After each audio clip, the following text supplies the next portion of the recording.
Three deadline deals for you.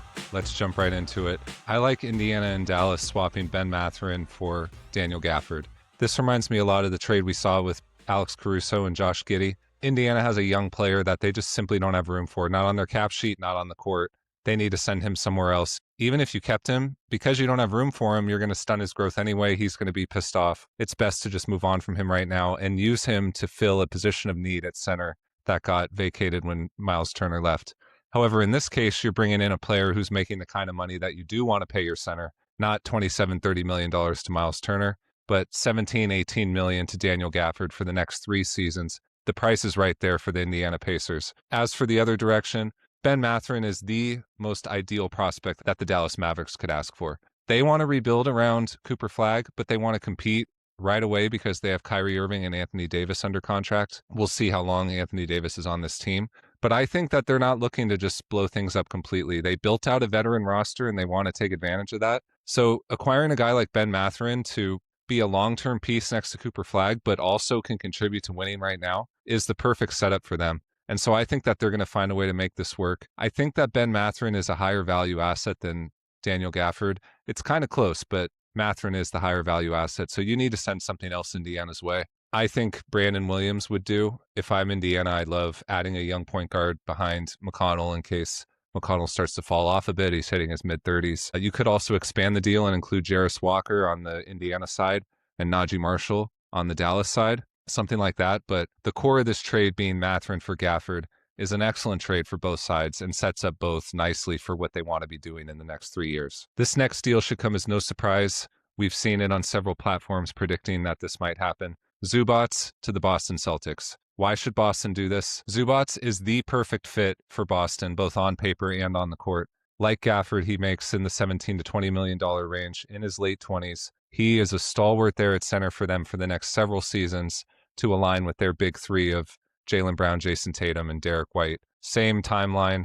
This keeps them in championship contention for the next few seasons and gives them a roster that they can run to the finals with year after year and really go for another ring. Neemias Queta's been playing well, but this looks like the Boston team before they made the Porzingis trade. Rim rolling, Robert Williams III, blocking shots. You can get a deep playoff run with that.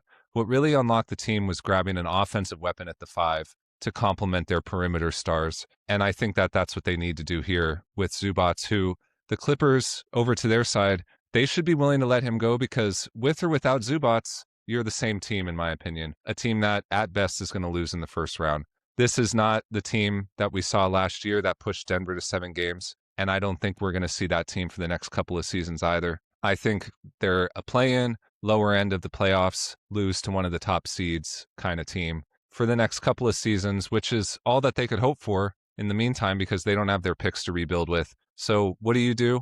You take your best trade asset in Zubac, a guy that you can't really use to make a meaningful difference in the outcome of your team year after year, and you move him for 2 deep first, I'm thinking 28 and 30, something like that.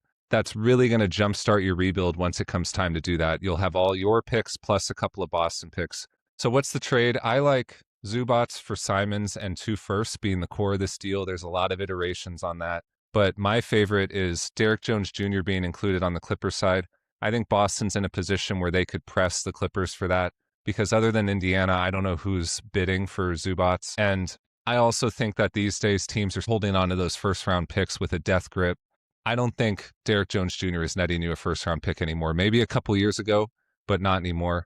If Boston presses LA on that, you need to include Derek Jones Jr., which I think they'll want. He's a great backup for Tatum and Brown. I think that LA is going to budge. And I also think that LA should include Chris Paul. I really like this version of the trade because obviously both Chris Paul and the Clippers would prefer he be somewhere else. And I think Boston would really value him as they go for a finals run this year, which I think is in the cards. They're going to host a first-round playoff series, in my opinion. I think they have a good chance of making the finals if they make this deal. And I think Chris Paul could help them get there. So to summarize, Chris Paul, Derek Jones Jr., Ivica Zubac for Anthony Simons, Luka Garza, and 2 first-round picks. I love this deal for both teams for the next few seasons, particularly Boston, but I think this is the best offer that the Clippers are going to get for Zubac. The last deal I have for you involves the Milwaukee Bucks and the Brooklyn Nets. Let's start with Milwaukee because I'm sick of this. Are we keeping Giannis? Are we not? Just figure out if he's going to be here for 3 years or for 1 year. that'll help the front office actually make a move that makes sense rather than some sort of desperate short-term ceiling raising move. But if they're intent on making a roster improving move without a firm commitment from Giannis to stay here for another couple of seasons, this is the deal I like for them. It should only include Kuzma. I don't want to give up Portis. I don't want to give up anybody else. And that's why these ideas of Zach LaVine, John Morant, they make too much money. Kuzma's only in the mid-20s. I can't get up in the high 30s, $40 million range to get one of those other players unless I start giving up other guys on my team, including Bobby Portis. I don't want to do that. I want to give up Kuzma and as few draft assets as possible. I like this trade being Kuzma and a 2030 swap going to Brooklyn for Cam Thomas, a guy that they have no interest in keeping long-term, Haywood Highsmith, a guy they got for free from Miami in a cap-clearing move, and Day'Ron Sharpe, a nice player, but certainly by no means married to the Brooklyn Nets. You give up 3 rotation players so you can create more space for all the young guys you drafted and the more you're going to draft this upcoming draft. Give them space to maneuver. Get these 3 guys that you've had for a few seasons out of here, and you bring in Kuzma. Why do I like Kuzma? Because I'm expecting them to trade Michael Porter Jr., and Kuzma can slide right into that high-volume, green light, let's improve his standing, flip him the same way that they're doing with Michael Porter Jr. It's a brilliant move on their part. The 2030 swap in this case is owned by Portland, so Portland gets to decide in 2030 if they want Milwaukee's pick, and then in this case, Brooklyn would be able to decide, do I want to swap with that Portland pick? I like my odds if I'm Brooklyn of being better than both Portland and Milwaukee come 2030. I'm starting my rebuild now. That's a few years away. I expect to be competitive by then.